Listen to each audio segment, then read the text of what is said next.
جمال الوجود بذكر الإله وتصفو الحياة بنور هدى جمال الوجود بذكر I think the next part of the workshop is going to be a workshop. The next part of the session is going to be a workshop. So we'd like to start by giving you a few minutes to read the toolkit. So you should have downloaded it now. It's probably on your phone.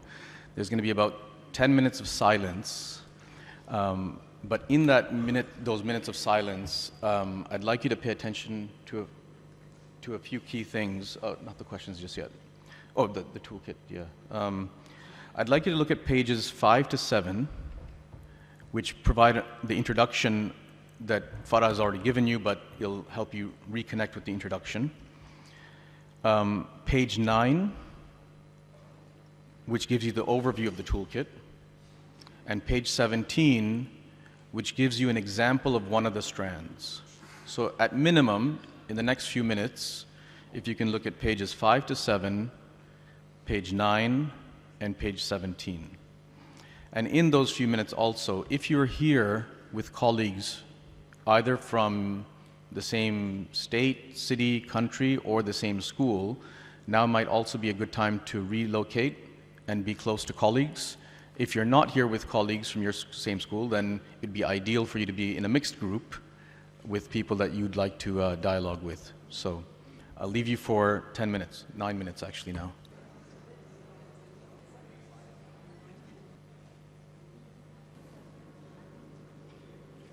Okay, if we can get our attention back to the front. So we'll have more time to read the document and to grapple with it. I just want to tell a short story, if I may, before we get to the discussion.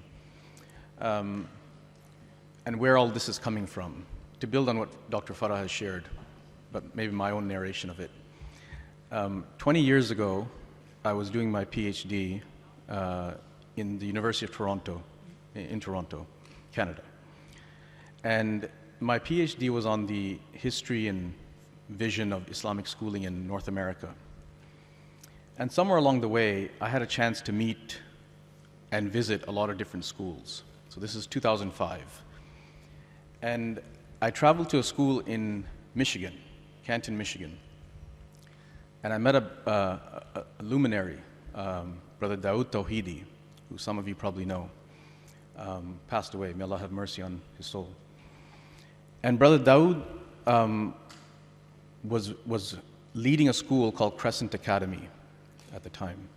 And for those of us that have been to ISNA education forums in the US, you know that he was well beyond his time, too early for us.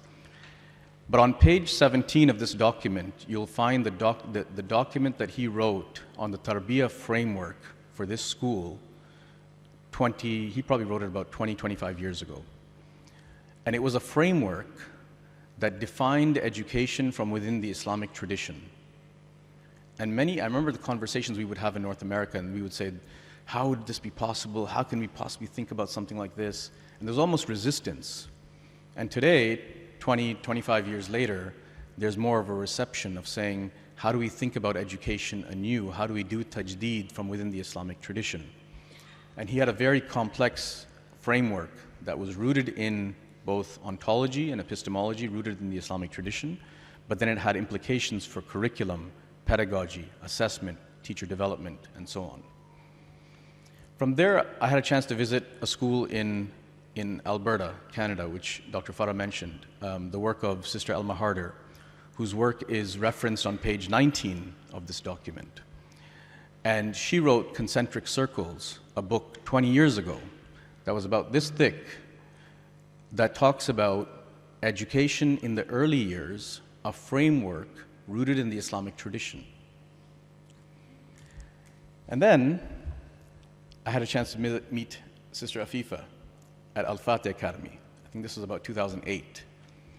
And that was a school that was doing something, again, very different, that had to do with social justice and civic engagement, rooted in the Islamic tradition, grounded in an Islamic school. And I think around that time, I went to the UK and visited Dr. Farah at Shakhsiya School, I'm not making a pitch for you to do your PhD, by the way, but it was an amazing experience to be able to travel the world and meet innovative school projects. And I remember when I went to Shakhsiya school, and Dr. Farah invited me to a halaqah that she was having with her staff, and they were reading the work of Naqib al-Attas in 2008, talking about philosophy of education. And I said, is this part of some sort of, side program? She said, no, this is part of our school. We read philosophy and we talk about education. We talk about what education means for our school, and we're shaping the school together. There's a few aspects. This toolkit is really, as Dr. Farah said, standing on the shoulders of giants, of people that have been doing amazing work, and there's many other models that we haven't come across. This is a handful. But I'll tell you, what stood out for these schools is that each of these 4 schools that I had a chance to visit and that many of you are part of and leading, is that they all started with a strong critique of the system of education. So if you recall on day 1, when Professor Muhammad Abdullah was speaking about the problem and the critique of education, these schools didn't say there's a gap that needs to be filled. There's something missing that we need to add. These schools had a critique of the system. And then, based on that critique of the system, which means the entire system of education and where the ideas of this education system come from, they came up with an alternative that was defined from within our own tradition. So the root to all of this is that there was an identification of a systemic problem that tajdeed needed to happen in order for us to think anew for our education system. So I just wanted to share that as a story. As Dr. Farah already mentioned, this toolkit is asking critical questions, essentially with the aim that we're going to have a movement of schools globally that are thinking deeply about what it means to do tajdeed, which is essentially the theme of this conference, to do tajdeed collectively of our individual schools and hopefully build off the energy and the momentum with each other. So sorry if that was too long of a story, but I thought that was important to share. I'd like us to quickly have a conversation for the next, I think we have about 20 minutes left, maybe 15. 3 questions. Now that you've had a chance to look at the toolkit a little bit, I'd like to ask yourself, with your colleagues, if you have colleagues at the table, what enablers might be needed for this toolkit to make an impact in my school? What I mean by enablers, what do you need? What do you need in the school to have these conversations? And I'll give you my answer, the one answer that I hear the most, and I think Brother Dylan and I, Dr. Farah and I, we hear this all the time. It's an easy one. It's called time. We don't have time for professional conversations. We have lots of time in our schools to talk about problems, but we don't always have time in our schools to dream. So I'll leave that with you. What enablers do you need in your school to have a conversation, regular conversations, dialogues about this toolkit, because this toolkit is essentially a list of questions. They're critical. There's no answers. There's critical questions, and there's things to read. So what enablers do we need to be able to have these conversations? The second question, what resources does my school already have that we can build on? What resources does my school already have? You may already have a philosophy of education. You may already have a very strong mission and vision that you just worked on. You might have a strategic plan where tajdeed is central in your strategic plan. What things can we build on that you already have? And the last one, a critical one, what constraints might we need to overcome? What constraints do you anticipate that you may need to overcome? Barriers, challenges, constraints that you feel would not allow us to be able to really advance a deep conversation of a toolkit like this. So I'll give you 10 minutes in your groups to have a conversation on these 3 questions, and then we'll come back as a whole group, inshallah.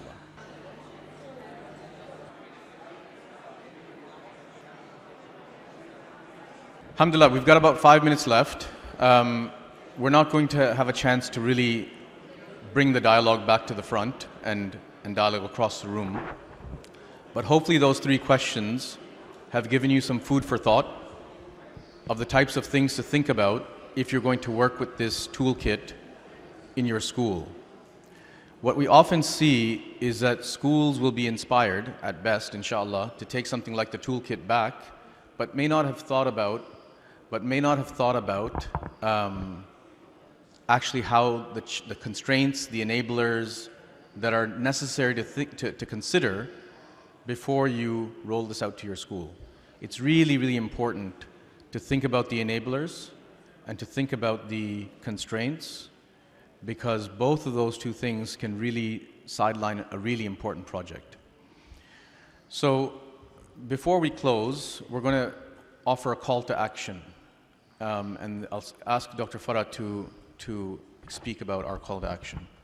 Okay, Bismillah ar-Rahman ar-Rahim. So we want to offer the schools the support that's needed. Sometimes a regular check-in really helps to keep us on track, because otherwise we all know how easy it is to get pulled here and pulled there with all the latest crises that happen in any school, inshallah. So we have inviting schools who are interested in the toolkit to trial it in their own settings, in their own ways, to participate in a project, which has actually begun. We've had a couple of meetings already, where you sign up and you join a monthly online meeting. It's facilitated so most time zones are covered.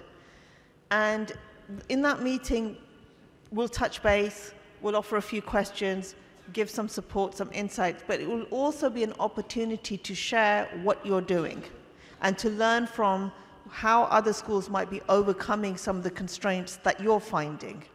And it's also there to, alhamdulillah, I'm sure you've all benefited from coming here and meeting Muslim educators and school leaders from across the world. But it's an opportunity to build more longer-term collaborations, partnerships, working together, build a movement. We currently have, I think, about 8 schools signed up from across the world. If you're interested in signing up, it's very simple. You email the email at the bottom. It's also on the toolkit. And my colleague will get in touch with you as to when the next meeting is. You turn up and you get going with your project, inshallah, and you start sharing how things are going with your project.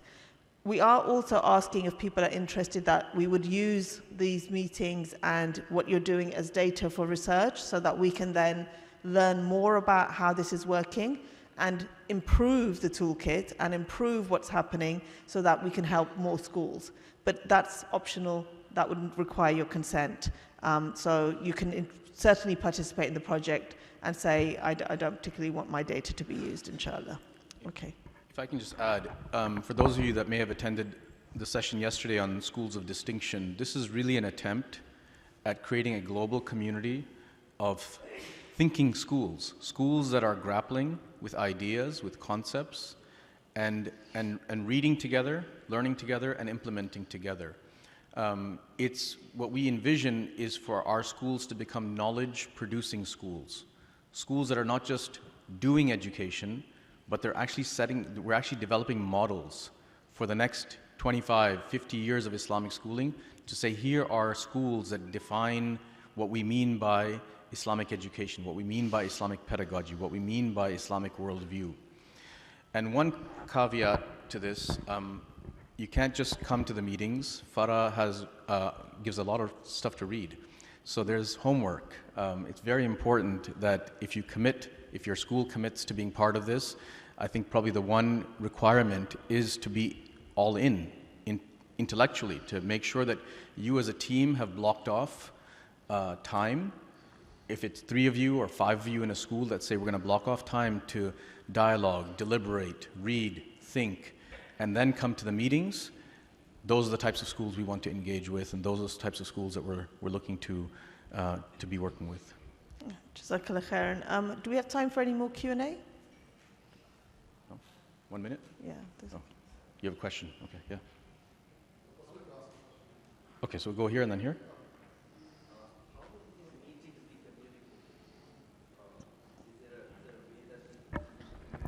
So I'll just repeat the question. The question is, how are the meetings being communicated?